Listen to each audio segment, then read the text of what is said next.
Hi, everybody. My name is Aisha Spearman. I'm a resume writer and career coach based in San Francisco, California. I'm so excited to chat with you guys today about having to write a comprehensive cover letter. But before I do, please make sure to like, share, and subscribe. You can also let me know in the comments below what you think of this video. You might have seen some of my previous video content related to how to create a resume. I'd love to hear your thoughts. And you might be wondering, well, why would I even want to do a cover letter? That's kind of 20th century, right? So a lot of people before the pandemic would write a cover letter if they were just starting out in their industry, they were switching careers, or they were looking for a promotion, for instance, from within the company that they've been at for a specific amount of time. And then the pandemic happened. And things got real uncertain for a while in the beginning.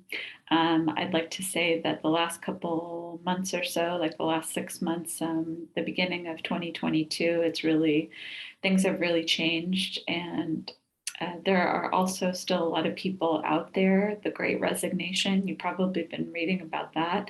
So you want to find different ways to help to market yourself and stand out from the crowd. And I think the cover letter is a great way to do that. So we're going to talk about what you might want to include in this cover letter. So first of all, you want to make sure to include a header with today's date and contact information, including things like your full name, your phone number, your email address, basic things where a recruiter or hiring manager can easily get a hold of you. So you want to think about what information to include there. And next, for the salutation, based on my experience, to whom this may concern seems to work well across the industries, depending on who you talk to. But that's my personal opinion based on my practice for the past 10 years or so. Everyone's slightly different, but if I'm writing a cover letter from scratch, that tends to be the greeting that I choose. In the opening paragraph, the first paragraph, for instance, you want to make sure to mention the relevant job title. Sometimes people forget that. Some templates out there might not have that information, but I think it's important to address the specific job that you're applying for.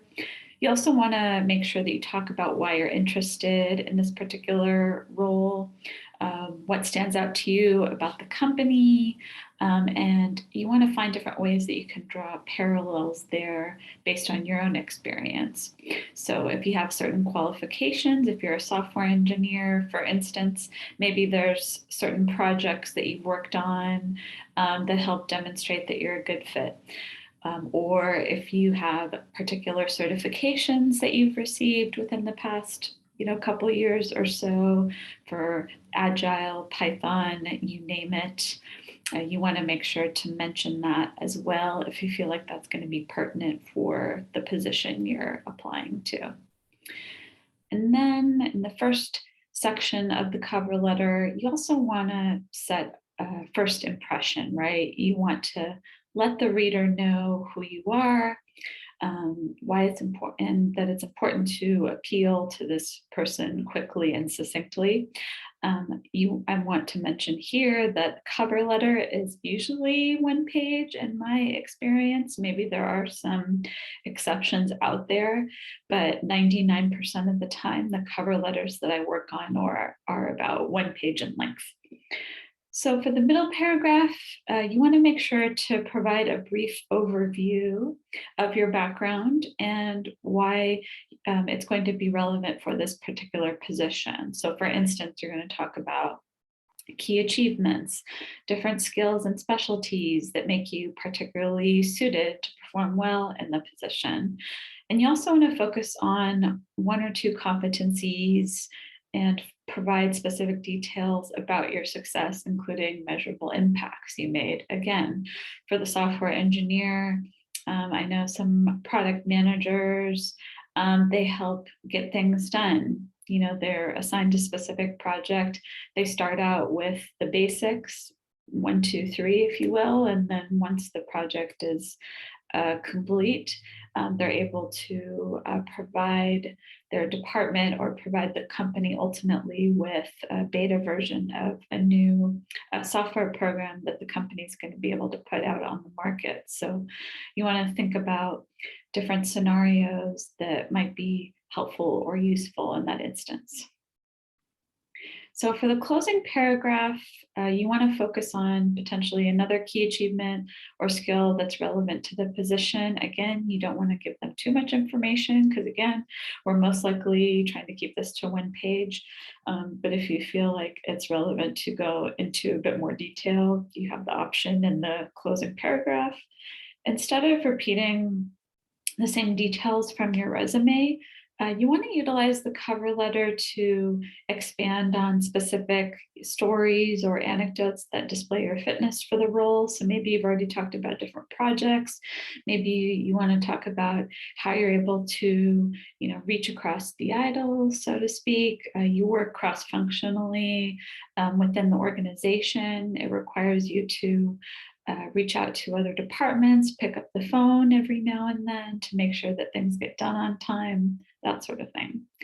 And you also want to focus on the skills and qualifications that are outlined in the job description. So that's why a lot of times when you're writing a cover letter, you're going to be applying for a specific role. There are instances where people that I work with, my clients, want a more generic cover letter that they can make changes to once roles become available. But ideally, you're already going to have that job description in front of you. So that's something to consider.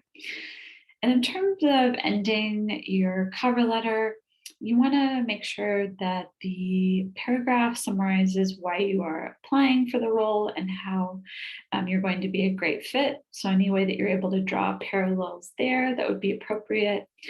And when you're writing your conclusion, which may be 1, 2, 3 sentences, something within that specific time frame, you want to let them know that you're looking forward to hearing from the employer with the next steps, because then that means that you're interested in pursuing the position, that you want to talk about what the details are, et cetera, et cetera. And then, of course, at the bottom, based on my position or experience, you want to leave a little bit of room. You're most likely going to have a real life signature in there, but you also want to have a typewritten version of your signature, if that makes sense.